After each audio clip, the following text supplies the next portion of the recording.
The great hall of the Galactic Council was silent, except for the low hum of floating light orbs above the long, curved table. Dozens of alien leaders sat in their seats, their faces tense, eyes locked on the great map that hovered in the center of the chamber. The hologram showed a swarm of red lights spreading like fire across star systems. Each light was a Velkar fleet, moving fast, leaving nothing alive behind. Their war had already taken half the galaxy. If the swarm reached the core worlds, it would all be over. Voices broke the silence, angry, fearful, desperate. Some argued for retreat. Others wanted to fight, though they knew the enemy could not be stopped. An elder alien, his skin like cracked stone, leaned forward and spoke in a voice that made the chamber still. We need what we had before. When the galaxy last faced the swarm, his eyes glowed faintly. We need humans. A younger delegate tilted her head. Humans, she asked, as if the word was strange on her tongue. That's a myth. It is no myth, the elder replied. 300 years ago, they fought the Velkar and drove them back. No one else has done that. They are gone. Another alien cut in sharply. Extinct. No trace left. The records are clear. A murmur passed around the chamber. The younger members had grown up without ever seeing a human. The elders, though, remembered the stories of warriors who fought like no others, of strange, unpredictable tactics, of a stubborn will that refused to break. But those stories belonged to another age. The galaxy had moved on. Before another word could be spoken, the massive doors at the far end of the hall groaned open. The sound was deep, heavy, echoing across the polished black floor. Every head turned. No one had called for an entry. The guards at the door stepped back, uncertain. From the bright corridor beyond, a figure stepped into the hall. They moved with steady, measured steps. A long, dark coat swept around their legs, its fabric worn and frayed at the edges. Heavy boots struck the floor with a slow rhythm, each sound sharp in the vast silence. The figure's head was lowered, a hood casting a deep shadow over their face. The council members watched, some leaning forward, others pulling back in suspicion. The guards did not move to stop the newcomer. Something about the way they walked calm, deliberate, made even the most aggressive species pause.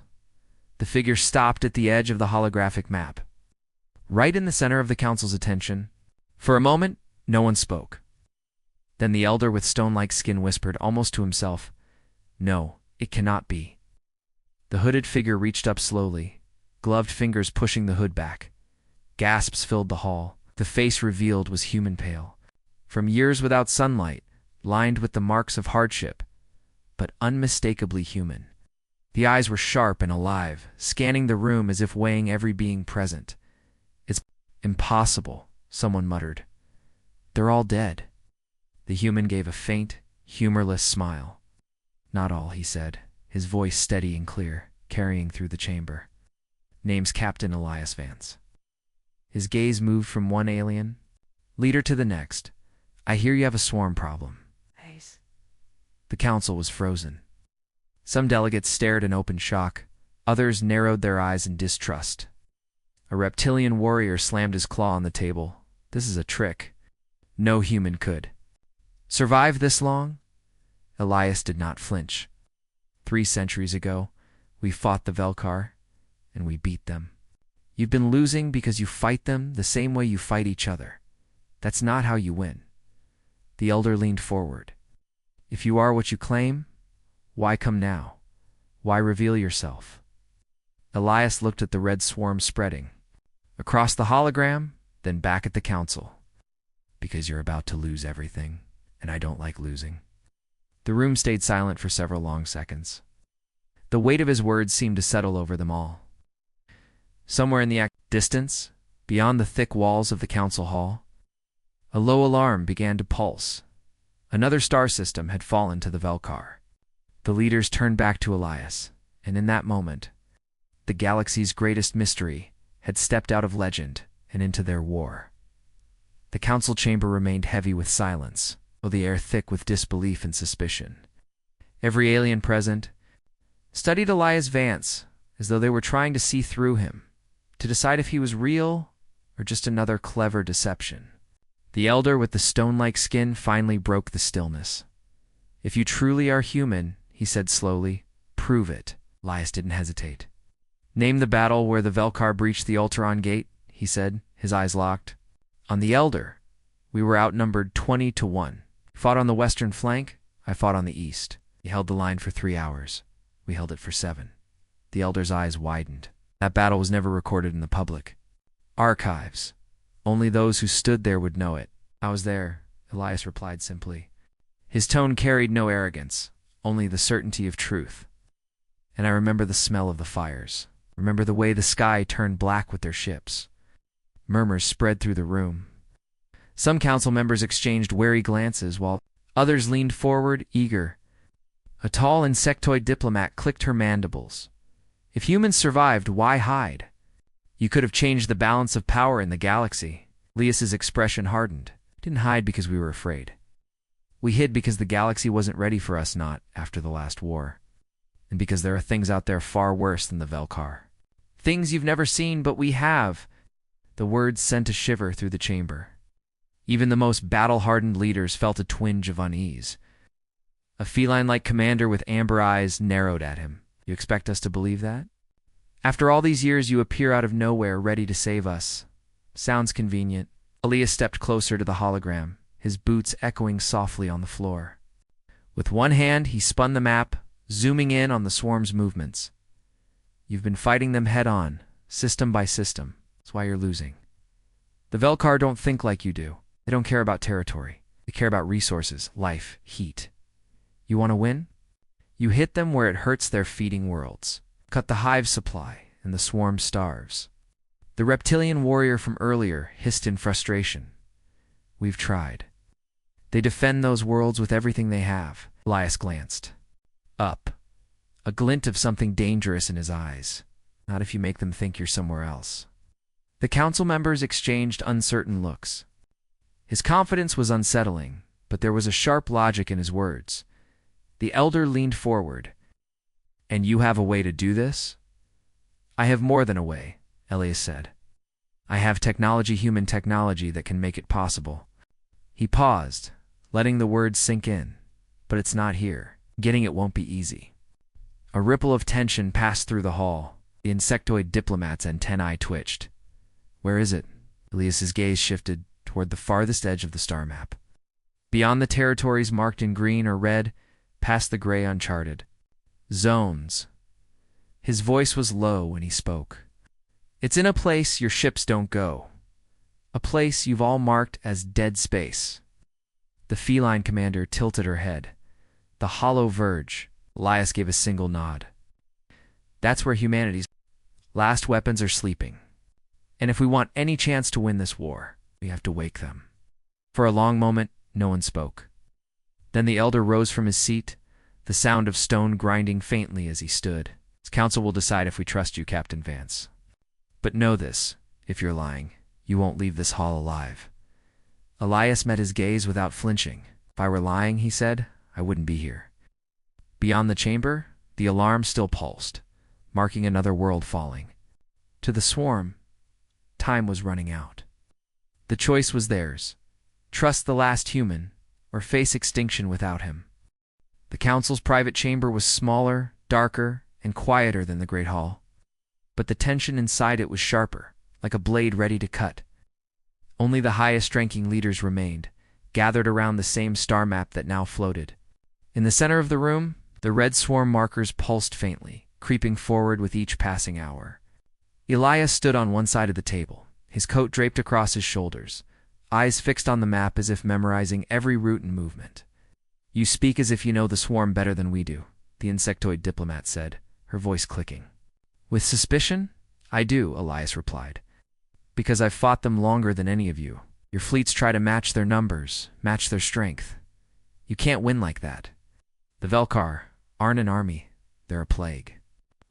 You don't push back a plague. You cut it off at the source and let it die." The reptilian warrior leaned forward, claws tapping on the edge of the table. "You talk about human technology as if it's magic. What exactly are you hiding in the hollow verge?" Elias's gaze lifted from the map. "Weapons. It's not just guns and bombs. Systems built to confuse, too blind to turn the swarm against itself. They were made for one purpose: to end wars fast. It's the kind of tools your ships aren't even designed to use. And why? The feline commander asked, her tail curling slowly behind her. Were these weapons left there for centuries? Elias's jaw tightened slightly, because using them comes with a cost. They were too dangerous to keep in the open. We hid them in a place no one dared to travel, guarded by traps even humans feared. We thought we'd never need them again. His voice grew harder. We were wrong. The elder, with stone-like skin, studied him for a long moment. You believe you can retrieve these weapons? I know I can, Elias said. But I'll need a ship that can run silent, a crew that won't lose their nerve and authority, to take what I need without being questioned. And if we succeed, you'll have the only chance you're going to get to drive the Valkar back. That is assuming this isn't a trap, the insectoid diplomat muttered. Elias met her gaze. If this were a trap, I'd be bringing the swarm to you, not leading you to the one place they can't survive. The chamber fell quiet again. The only sound was the soft hum of the hologram projector. Finally, the elder nodded slowly. Very well. You will have a ship, but you will not go alone. A representative from the council will accompany you to ensure what you say is true. Fine, Elias said without hesitation. Just make sure they can follow orders. Where we're going, hesitation gets you killed. The reptilian warrior bared his teeth in something between a grin and a threat. I'll go. I've been waiting for a fight worth my time? Elias gave him a single nod, then turned his attention back to the star map. His gloved finger traced a route into the hollow, verged dark region of space that seemed to swallow the holographic light. This is where the galaxy stops, he said quietly. Beyond here, no one comes back. He looked up at the faces around him. If you want to win, this is where we start. A flicker of unease passed through the council members, but the decision was made. In less than a day, they would launch into a place where no ship had returned alive. For the first time in centuries, a human would lead them into the dark, and somewhere deep in that darkness, the last hope of the galaxy was waiting. The stealth ship, Shadow's Wing, slipped free from the docking station without a sound, its black hull blending with the endless night of space. Inside, the lights were dim, the air thick with the faint scent of engine oil and recycled oxygen. Elias stood on the bridge, hands clasped behind his back, eyes locked on the stars ahead. Around him moved a small crew, 3 alien specialists and the reptilian warrior Commander Droth, who watched him with an expression that was equal parts curiosity and distrust. The hollow verge lay ahead, a stretch of space shunned by every species for generations. It was a place of ghost stories where ships went in and never came out, where sensors failed and comms fell silent, where strange signals whispered through the static. Even the bravest captains avoided it, not because of what they knew, but because of what they didn't. As the ship crossed into the uncharted zone, the starlight began to fade. The void here felt heavier, the darkness thicker.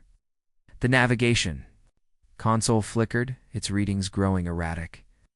The insectoid navigator tilted her head, antennae twitching. Systems are detecting anomalies, she said, her voice uneasy.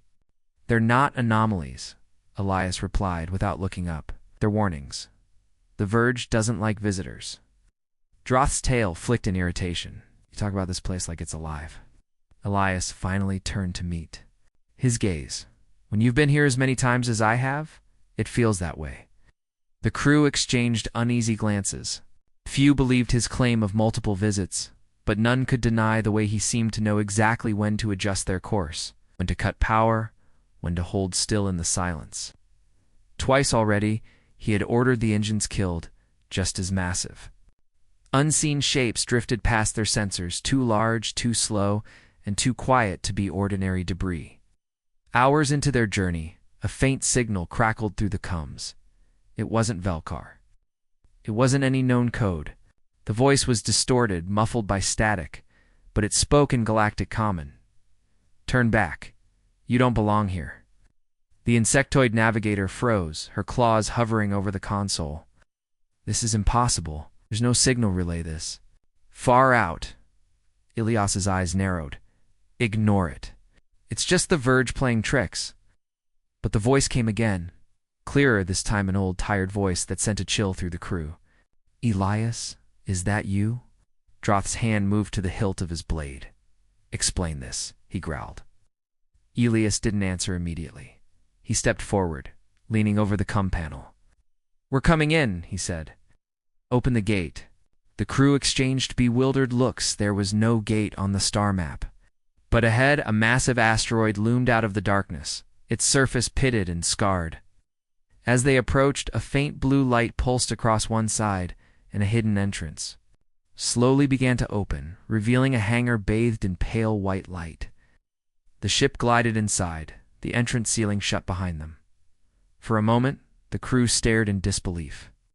The hangar was vast, lined with dormant ships of human design. There, sleek forms coated in centuries of dust. This, the insectoid whispered, shouldn't exist. Elias walked to the edge of the ramp as it lowered, breathing in the stale, cold air of the place. His voice was quiet, almost reverent. Welcome to Bastion Zero, humanities. Last fortress. Somewhere deep inside the station, motion sensors flickered to life. A door slid open at the far end of the hangar. Down in the shadows beyond it, something moved. The sound came first soft, mechanical clicks echoing in the still air, like the heartbeat of a machine waking from a long sleep. The crew tensed, their eyes fixed on the shadowed doorway at the far end of the hangar. Droth's claws curled around the grip of his weapon, but Elias simply stood still, watching, waiting. From the darkness, a tall, armored figure stepped forward, its face hidden behind a smooth visor. The figure stopped a few paces from Elias. For a moment, it was only silence. Then a voice crackled through the helmet's speaker deep, steady, and very human. Captain Vance. Elias allowed himself the faintest of smiles. Sergeant Hale, you're still alive. Hale reached up and removed his helmet. His face was pale, his hair streaked with gray, but his eyes were sharp and alert. He looked over the alien crew with suspicion before turning back to Elias. You brought outsiders here? They're not enemies, Elias said. They're allies. The war's back. Hey, the Velkar are moving again. Faster than before, Hale's jaw tightened. We've been waiting for this call for 3 centuries. Thought maybe it would never come. At his signal, more figures stepped from the shadows, men and women in the same dark armor. Their faces as human as Elias's. Some looked young, others carried the lines of long years in cryosleep. The crew stared in open disbelief. Droth's voice was low and tense. You mean your species never died? Elias shook his head. No, we hid. We sealed ourselves away with the last of our weapons, waiting for the moment the galaxy needed us again. That moment is now. They walked deeper into Bastion Zero, past long rows of dormant cryopods. Frost clung to the glass, hiding the faces inside. Hale spoke as they moved. Most of our people are still sleeping. Couldn't wake them all at once. It would burn through resources too fast. But the moment you sent the signal, we started the thaw process. The insectoid navigator clicked nervously as they passed a towering piece of machinery, its edges sharp and unfamiliar. What is that? Pulse disruptor, Elias said without slowing. It doesn't destroy ships. It destroys coordination, fires a wave that makes the swarm turn on itself. We used it in the last war to break their formations. Droth's eyes gleamed with interest. And you have more? Plenty, Elias replied, but they're dangerous. If you're not careful, they'll do as much damage to us as to them. Entered a vast control chamber at the heart of the fortress.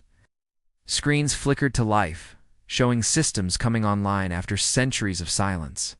Holly moved to a console, typing in long-forgotten codes. We'll need a fleet to move these weapons, he said. And crews who can follow human tactics without hesitation? Elias looked at the alien crew. That's why you're here. You're going to help us bring humanity back into this war. The feline commander, silent until now, stepped forward. If your people fight like the stories say, the swarm doesn't stand a chance. Elias's eyes were cold, certain. We don't fight like the stories say. Stories were written to make it sound possible. The truth is, when humans go to war, We don't stop until it's over. Low rumble shook the floor. Crew stiffened, but Hale didn't look surprised. That'll be the perimeter sensors. Something out there knows we're awake. Elias glanced at the sealed hangar doors. Then it's time the galaxy saw what it's been missing. The hangar doors of Bastion Zero roared open, spilling cold light into the black void of space. From within, a formation of sleek, long-forgotten human warships emerged, their dark hulls reflecting faint glimmers of distant starlight. They moved, like predators, silent, precise, and ready to kill. At the head of the fleet flew Shadow's wing, with Elias Vance standing on its bridge, eyes fixed on the tactical display. Behind him, Sergeant Hale coordinated with the alien crew, their hands moving across the consoles in sharp, practiced motions, far beyond. The Velkar swarms spread across the system like a living storm, ships twisting and pulsing as they advanced toward a cluster of council worlds. The alien crew had seen the swarm before, but never like this, so vast it seemed to stretch forever, the mass of it blotting out the light of the stars. Droth leaned forward, his claws flexing with anticipation. So, we just charge in and hope for the best. Elias's lips curved in a thin smile. Not hope, strategy. At his command, the fleet split into 3 groups, moving along unpredictable, weaving courses. The Velkar, sensing multiple threats, shifted their formations to intercept. That was the moment Elias gave the order. Fire the pulse disruptors. From the lead ships, a wave of invisible energy surged across the void. The effect was instant.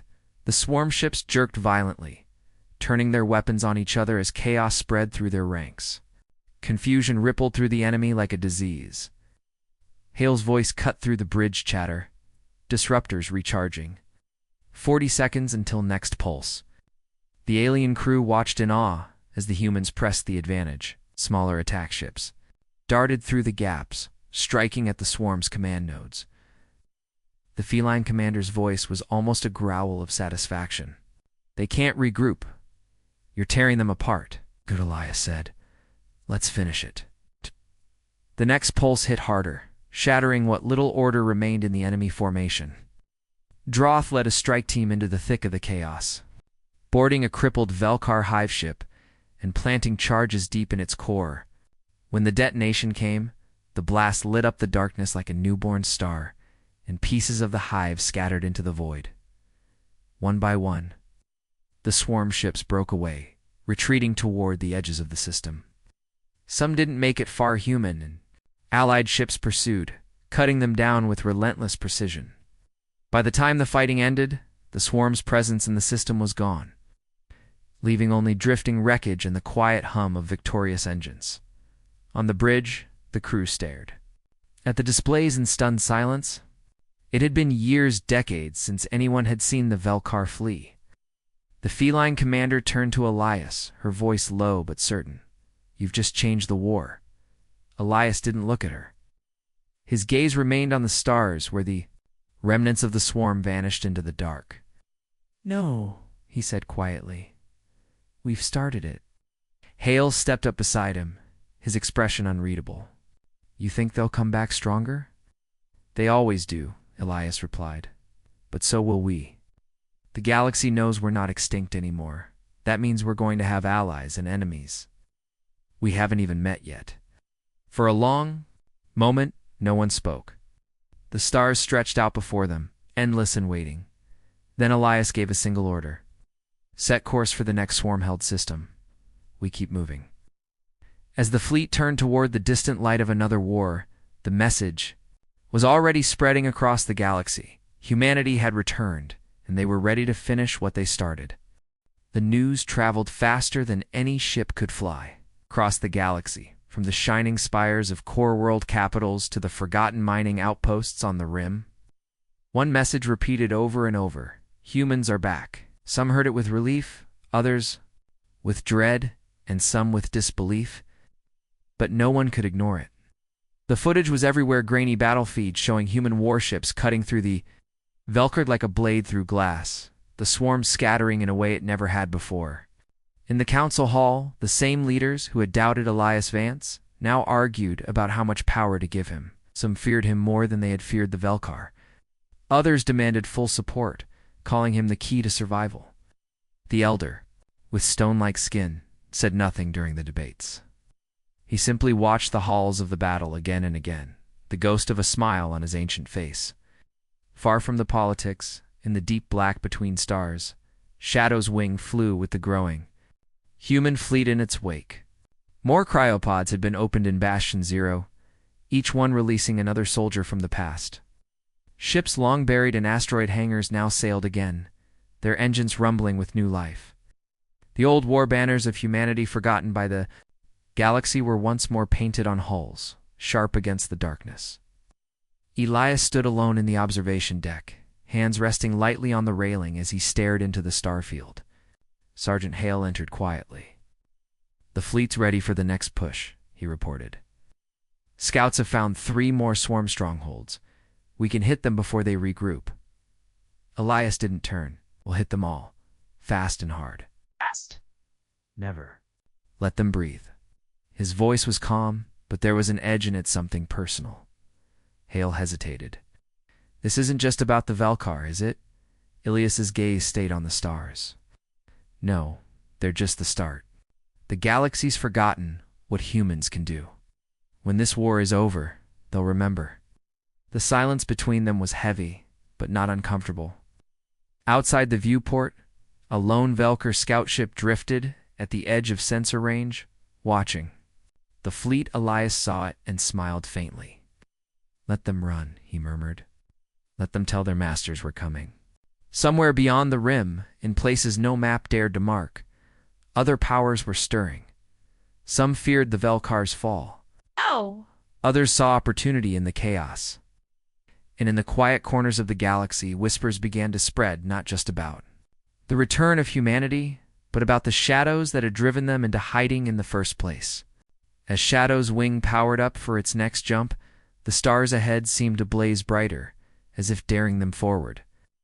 The fleet shifted into formation, a wall of steel and light cutting through the void. Elias Vance's voice carried over the comes, steady and sure. "We are humanity," he said, "and we are not done." In the heartbeat before the jump, every ship's engines flared at once, and the fleet vanished into the darkness, leaving behind only the echo of their return, and the promise that the galaxy's quiet age was over